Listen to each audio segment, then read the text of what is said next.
বিশ্বের শীর্ষ ধনকুবের ও টেসলার প্রধান ইলন মাস্ক একটি অপ্রীতিকর ঘটনার কথা প্রকাশ করেছেন। তার 5 বছরের ছেলে এক্স এর সাথে খেলার সময় চোখে ঘুষি খেয়েছেন তিনি। এই মজার কিন্তু বেদনাদায়ক ঘটনাটি মাস্ক তুলে ধরেন মার্কিন প্রেসিডেন্ট ডোনাল্ড ট্রাম্পের সাথে ওভাল অফিসের এক সভায় সাংবাদিকদের সামনে। ডান চোখের চারপাশে পড়া নীল ছোপ নজর এড়ায়নি সাংবাদিকদের। তাদের প্রশ্নের জবাবে মাস্ক শেয়ার করেন সন্তানের সঙ্গে খুনসুটির মুহূর্তের কথা। ইলন মাস্ক বলেন, ছেলে এক্সের সঙ্গে মজা করছিলাম এবং খেলার ছলে আমার মুখে ঘুষি মারতে বলেছিলাম।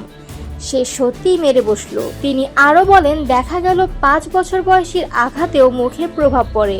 তখন তেমন ব্যথা অনুভব করিনি, তবে পরে নীল হয়ে গেছে জায়গাটা। এদিকে প্রথমে যখন তার চোখের নীল ছোপ সম্পর্কে সাংবাদিকরা জিজ্ঞেস করেন, তখন রসিকতা করে ফ্রান্সের প্রেসিডেন্ট ম্যাক্রোর থাপ্পড় প্রসঙ্গ টানেন।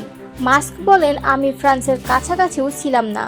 চোখে আঘাত পাওয়ার পরও ইলন মাস্ক তার দাপ্তরিক ও ব্যবসায়িক দায়িত্বে কোনো ছাড় দেননি। প্রায়ই ছেলে এক্সকে নিয়ে জনসমক্ষে হাজির হন মাস্ক। এমনকি সরকারি কিংবা ব্যবসায়িক গুরুত্বপূর্ণ বৈঠকেও তার সাথেই দেখা যায় 5 বছর বয়সী পুত্রকে।